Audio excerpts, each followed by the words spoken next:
Dans la fiction, les héros ne gagnent pas toujours. On appelle ça une bad ending, quand les méchants sont maintenant libres de faire le mal sans personne pour les arrêter. Finir une histoire comme ça, c'est rare et ça choque. Mais en tant que spectateur, pourquoi on devrait forcément être du côté du héros? Moi par exemple, ça m'arrive souvent d'être du côté du méchant. Oui, bonjour, je m'appelle Meili Bellish et puis je suis une fangirl de Loki. Non mais faut arrêter avec cet engouement pour les méchants trop beaux, trop charismatiques. Oh et puis si on se mettait à leur place aussi. Quoique, c'est vrai que parfois, il passe pas à grand chose de l'emporter. Plus souvent, on sent que c'est juste le scénario qui est du côté des gentils, alors que, en vrai, le méchant a de meilleures motivations, voire de meilleures compétences que le héros. Non mais les gars, vous aimez juste les bad boys, je parie que vous arriverez même pas à mettre du côté d'un seul antagoniste. Eh bien, puisque tu demandes, tu connais forcément le méchant le plus sous-coté de Pirates des Caraïbes. Ouais bon, vous me prenez par les sentiments là. Ok, la trilogie nous a servi des méchants d'anthologie, mais ils méritaient tous de perdre. Une trilogie? Tu sais qu'il y a 5 films en tout. Là, j'entends rien, c'est une trilogie. Dans le premier film, on a le capitaine Barbossa. Après avoir volé un trésor, lui et son équipage deviennent incapables de mourir ou de ressentir quelque chose. Son but est donc de trouver un moyen de lever cette malédiction. Cruel et brutal, il n'hésite pas à se montrer le plus mielleux et stratège pour arriver à ses fins. Mais bon, malgré ses efforts, il est tué à la fin du film. Mais les fans l'ont tellement aimé qu'on le ressuscite dans les suites pour notre plus grand plaisir. Et n'oublions pas Davy Jones, le maître du Hollandais volant. Il pourchasse Jack Sparrow pour qu'il honore une dette envers lui et fait régner la terreur sur les mers avec le Kraken sous ses ordres. Son apparence de poulpe, son histoire tragique, il est juste iconique. Que des masterclass ces méchants, mais les héros les battent à leur propre jeu, en faisant équipe, en étant plus malins et en se servant de leurs points faibles. Donc non, désolé, c'était mérité. Mais on n'oublie pas un méchant?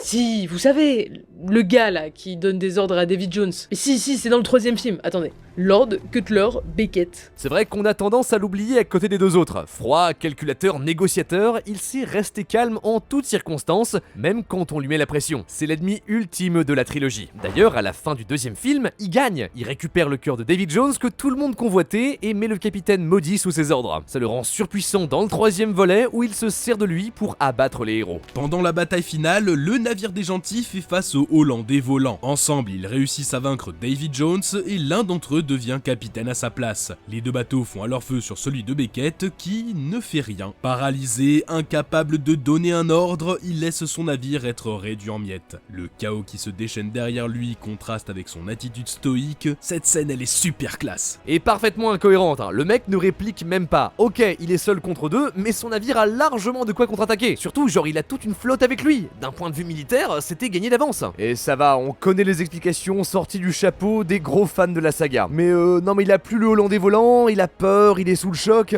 Les derniers mots qu'il murmure font penser qu'il admet sa défaite. Bah non, justement, c'est pas logique avec son perso qui est censé toujours avoir un coup d'avance et en parfait contrôle de la situation. Là, il perd juste toute sa contenance pour laisser les héros gagner. Il y a même pas de vraie confrontation finale. Bon allez, on avait déjà eu un affrontement gigantesque juste avant et là c'était plus un moment de gratification dans le film et puis la symbolique fonctionne donc allez, pourquoi pas. Mais bon, ça reste dommage de voir un personnage si intelligent se faire battre de manière si simple. Heureusement que la mise en scène est cool.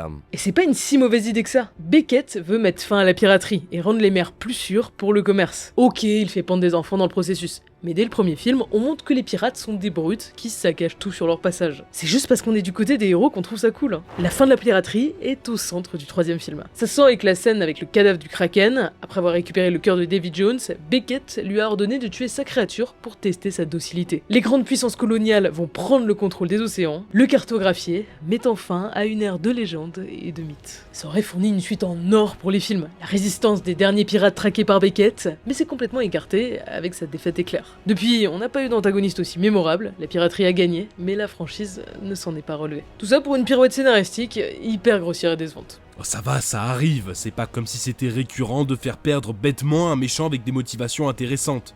On vient juste de commencer, parle pas trop vite. Ouais, mais avant les potes, c'est quoi ce truc bizarre sur mon ordinateur? Mais Nox, c'est un virus! T'es infecté, il est en train de voler toutes tes données personnelles! Oh mon dieu, mais c'est un méchant de la vraie vie! Ouais, t'aurais dû utiliser CyberGhost VPN, la solution pour naviguer sur internet en étant complètement intraçable. Un vrai fantôme. Tu vois là, il aurait caché ton IP et changé ta localisation n'importe où dans le monde pour éviter les attaques informatiques. Parfait pour te protéger. Allez hop, à la poubelle le PC. Eh mais attendez, comment je vais en racheter un, moi? T'inquiète, avec CyberGhost VPN, tu fais des économies. En Argentine, ton abonnement Spotify n'est qu'à 1,50€. En Inde, l'abonnement Disney Plus coûte juste 2,80€, sans parler que tu peux l'utiliser au maximum en contournant les géorestrictions. Netflix, HBO Max et plus de 40 autres. En tout, c'est plus de 40% de contenu supplémentaire en français à ta disposition. Pour les billets d'avion et les hôtels, c'est encore mieux. En passant par une IP locale, t'aurais toujours les prix les plus bas. Tu l'auras payé en un rien de temps ton nouveau PC. Ah ouais, pas mal, mais ça fait beaucoup de choses d'un coup là. Non, c'est super simple. Choisis ton pays, tu lances, en même pas 3 clics, c'est parti. Bien sécurisé, 5 étoiles sur Trustpilot, 38 millions d'utilisateurs, service client en français 7 jours sur 7, satisfait ou remboursé sous 45 jours. Sur Cinématrash, on vous fait une super offre, moins 83% de réduction et 4 mois gratuits. Le tout sur cet appareil, pratique pour partager en famille ou entre amis, 2€ par mois, qu'il soit sur PC, mobile, console, Smart TV, ça marche. Le lien est en description, allez voir ça.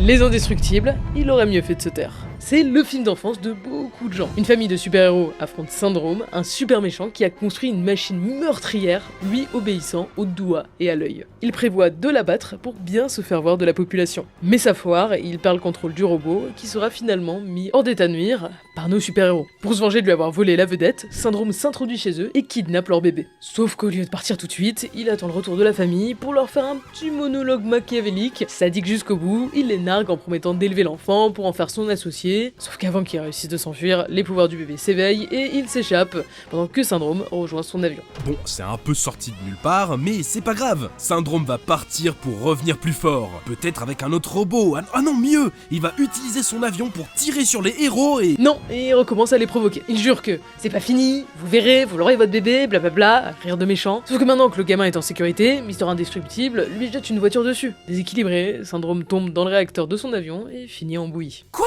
Mais il fallait se taire et se tirer. S'il avait pas autant parlé, aveuglé par son ego, il avait une chance de s'en sortir. C'est pas le premier à faire l'erreur. Le méchant qui au lieu de tuer le héros se met à monologuer, c'est assez récurrent. S'il est vraiment bête, il en profite pour révéler tout son plan machiavélique. Hans dans La Reine des Neiges préfère balancer ses 4 vérités à l'héroïne alors qu'il aurait juste pu l'enfermer et récupérer le trône. Même chose dans Zootopia, les héros démasquent la méchante en faisant jouer un enregistrement d'elle qui révèle ses machinations. Généralement, ça touche les méchants trop puissants pour que les héros puissent les battre en confrontation directe. Des fois, c'est même de la ruse. Kylo Ren laisse son maître faire son grand discours pour pouvoir le tuer discrètement. Ou alors parfois, c'est pour retourner ses alliés contre lui. À la fin du Roi Lion, plutôt que d'assumer ses crimes face à Simba, Scar essaie de l'amadouer et finit par rejeter la faute sur les hyènes. Sauf que ces dernières ont tout entendu, et qu'une fois qu'il est vaincu, plutôt que de se rallier à lui, elles le dévorent pour lui faire payer. Dans le cas de Syndrome, c'est rageant de le voir perdre aussi bêtement, parce que sa motivation, elle était pas idiote. Le début du film raconte son origin story. Enfant, il était fan de Mister Indestructible et voulait travailler avec lui. Sauf que ce dernier le rejette. Et il a raison, Syndrome est trop jeune et ses actions ont failli causer une catastrophe. Et puis j'ai vu mieux moi comme motivation. J'ai été rejeté par mon idole et maintenant je veux tout détruire le monde. Alors, déjà, Mister Indestructible n'a pas été cool avec lui. Et il le reconnaît même lui-même des années après. Ensuite, Syndrome ne s'est pas juste apitoyé sur son sort, il s'est mis à fabriquer des armes et des gadgets pour devenir un super-héros lui aussi. Et ça, même s'il n'est pas né avec des super pouvoirs, un peu comme Batman ou Iron Man. Et son but ultime est de vendre toutes ses inventions pour que tout le monde puisse devenir super, mettant fin à l'inégalité génétique et l'élitisme social. Oui, il le fait par pur narcissisme, on est d'accord, mais ce n'est pas un objectif si condamnable. La méchante du deuxième film avait aussi un discours intéressant. Elle veut retourner l'opinion publique contre les super-héros parce qu'elle estime qu'ils mettent la population en danger plus qu'autre chose. Mais comme elle utilise des méthodes extrêmes, elle est juste arrêtée à la fin et personne se demande s'il n'y avait pas un peu de vrai dans ses motivations. C'est quelque chose de récurrent dans les histoires de super-héros et l'exemple qui revient le plus souvent, c'est Magneto avoir des mauvaises méthodes mais une bonne motivation. L'un des super-vilains les plus emblématiques de l'histoire. Mutant et maître du magnétisme, il lutte pour que les siens, rejetés à cause de leurs capacités surhumaines, puissent vivre en paix. Il déteste les humains normaux héros et n'hésite pas à commettre des actes terroristes pour servir ses intérêts, à savoir transformer tous les leaders du monde en mutants et déclencher des affrontements brutaux. Là je vois pas en quoi ils méritent de gagner. Les gentils veulent la même chose, mais ils tombent pas dans la criminalité pour autant. Ils protègent à la fois les mutants et les humains. Magneto c'est juste un connard extrémiste. Eh, un peu de respect. Il a aussi une rivalité amicale avec le professeur Xavier. Ils veulent la même chose, mais pas de la même manière. On dit souvent que les deux sont inspirés de Martin Luther King pour Xavier, qui s'est battu pour le droit des Afro-Américains, et Malcolm X pour Magneto, qui avait le même combat, mais avec des méthodes plus radicales. Leur relation est même au cœur de la deuxième trilogie X-Men, où ils sont plus jeunes. C'est l'occasion de voir Magneto du côté des gentils, du coup, on appuie bien son origin story tragique. C'est un rescapé de l'Holocauste, ce qui explique sa peur de voir de nouveau les siens discriminés et éradiqués. Ouah, super, ça aurait été bien si les auteurs s'étaient contentés de ça. Mais non, ils ont profité de chaque film pour lui filer un nouveau trauma supplémentaire. Dans X-Men Apocalypse, il est heureux, il a enfin refait sa vie avec une famille, mais cette dernière est tuée sous ses yeux, alors du coup il rejoint le camp des méchants. Il avait une occasion de se ranger, mais non, il retombe toujours dans ses anciens travers. Aucune évolution de personnage, c'est bien un méchant, mais il mérite tous ses malheurs. Mais tu comprends vraiment rien. Même son créateur Stan Lee ne considère pas Magneto comme un simple super vilain. Il défend quelque chose de juste, la paix pour les mutants. Ces méthodes sont même justifiées par le traitement que les siens reçoivent dans la franchise. Discriminés, torturés et traqués. Oui, allez, tu le trouves juste trop canon et t'es obsédé par sa bromance avec Charles Xavier, c'est bon. Mais quoi? Tu veux qu'on regarde Days of Future Past et Logan pour voir l'efficacité de la méthode pacifique des gentils de cet univers? En fait, c'est surtout l'extrémisme de Magneto qui le condamne à rester un méchant et donc à échouer. Il est tellement radical que quand l'un de ses plus fidèles alliés se voit retirer de sa mutation, il la renie en considérant qu'elle ne fait plus partie des leurs. C'est pratique, ça permet d'ignorer toutes les problématiques qu'implique sa position idéologique en le rangeant juste dans la case de gros connard. Ça me fait penser à un autre méchant de Marvel, Killmonger dans Black Panther. Héritier du Wakanda, il grandit en exil dans le racisme et la solitude. Devenu adulte, il revient sur ses terres d'origine pour réclamer le trône. Son but, c'est sortir le Wakanda de son isolationnisme pour aider les populations noires. Oui, donc en un mot comme en mille, déclencher une guerre raciale. Ah bah super ton méchant qui mérite de gagner. Je te rappelle que c'est un meurtrier brutal et sanglant. Peut-être, mais la vision de Killmonger n'est pas complètement rejetée par le film. Après l'avoir battu, le héros met effectivement fin à la politique isolationniste de son royaume, reconnaissant le bien fondé de ses motivations. Parfois, le méchant a raison, il est là pour remettre en question les idéologies du héros et le faire évoluer pour avoir un avis plus nuancé et plus subtil.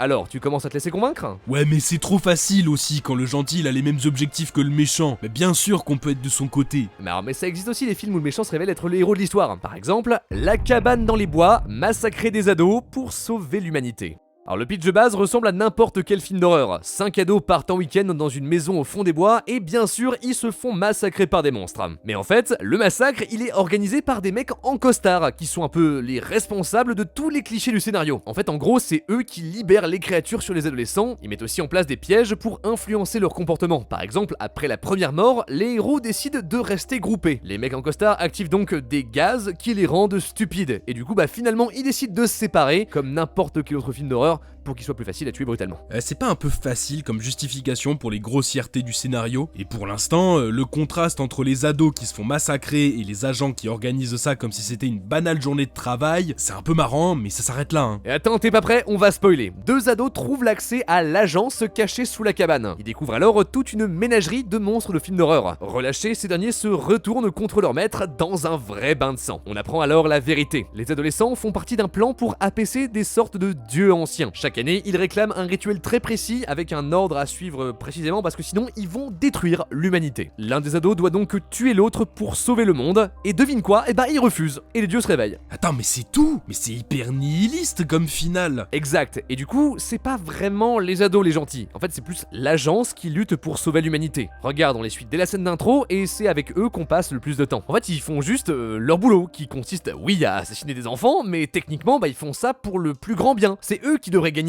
D'accord, mais ça sert à quoi de faire mourir tout le monde à la fin? Sinon pour juste dire oh regardez-moi, je suis trop un mec subversif. En fait beaucoup y voient une métaphore de l'industrie du film d'horreur. Les anciens dieux, c'est les spectateurs. On veut toujours voir les mêmes personnages, le même scénario, juste avec des monstres interchangeables, et au moindre écart, on fait tout péter parce que c'est pas ce qu'on aime. L'agence gouvernementale, c'est l'industrie du cinéma, qui suit une formule toute faite pour faire plaisir au public. Leur chef est même crédité comme The Director, en anglais, soit le réalisateur. Encore aujourd'hui, la cabane dans les bois est saluée pour son aspect méta. Bon ok, c'est pas mal, mais vous n'arriverez pas à me trouver un seul méchant qui aurait un but honorable, avec un parcours tragique qui rendrait déchirante sa défaite inévitable. Ah, après plus de 2 ans, t'es toujours pas habitué. Allez, bon bah ça tombe bien, j'avais envie de vous saouler un peu avec mon film préféré. Blade Runner atteint son but au seuil de la mort. Oh non, par pitié. Bon Théro, je vais nous chercher des cafés, hein, parce que là je pense qu'on en a pour 3 heures. Imagine la scène. Los Angeles, dans un futur dystopique, il fait nuit,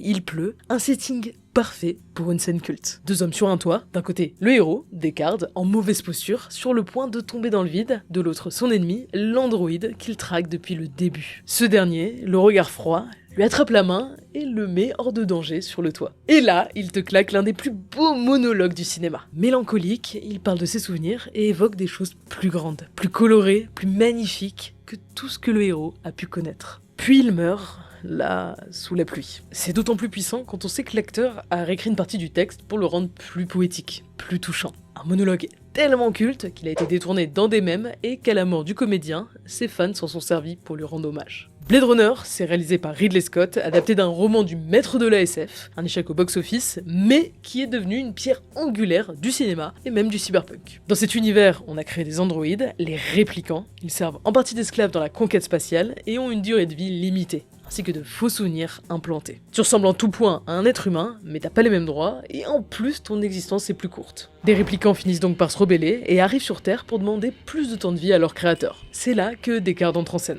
C'est un Blade Runner, un flic chargé de mettre hors d'état de nuire ses androïdes, donc en gros, de les tuer. Ah mais attends, mais ça me dit un truc. Y aurait pas une théorie comme quoi Deckard serait lui-même un répliquant? Ça dépend des versions. Le film a connu plusieurs montages qui ne disent pas la même chose. Même sur le tournage, Ridley Scott et Harrison Ford n'étaient pas d'accord. Pour Scott, le personnage est un répliquant et sa director's cut, sortie en 1992, va dans ce sens. De son côté, bien qu'il se montre parfois froid et insensible, Ford a joué Deckard comme s'il était un humain. Et les fans continuent encore de débattre aujourd'hui. Ouais, après le mec nous a donné Prometheus pour expliquer l'origine du xénomorphe, faut pas forcément croire tout ce qu'il dit, hein. D'ailleurs, même le scénariste du film original et de sa suite, Blade Runner 2049, a affirmé qu'il préférait laisser planer le doute. C'est d'autant plus fort quand on met ça en parallèle avec le parcours du méchant. C'est là toute la beauté du film. Roy est un personnage brutal, froid, qui n'hésite pas à tuer pour arriver à son objectif, soit prolonger le peu de vie qui lui reste. Mais il est condamné à mourir au bout de 4 ans. Même son créateur ne peut rien y faire. Donc de rage, Roy le tue. Quand enfin il fait face au héros, on s'attend à ce qu'il fasse preuve de la même cruauté, mais non, il l'épargne. Ce geste de pitié et son monologue sont en contraste avec le personnage menaçant qu'on présentait jusqu'ici. Dans ces derniers instants, Roy prouve son humanité, va au-delà de sa programmation. Il parle de choses qu'il a vues et ressenties, qu'il transmet juste avant qu'elles soient perdues à jamais. Certes, ça rappelle le méchant qui blablate au lieu de tuer le héros, mais ça fait surtout de lui une figure tragique qui se révèle plus sensible que ce qu'on pensait. Plus humain qu'un humain. Il aurait dû gagner. Pas juste parce qu'il est plus fort, mais aussi parce que ce qu'il recherche, il s'en montre digne dans ses derniers instants.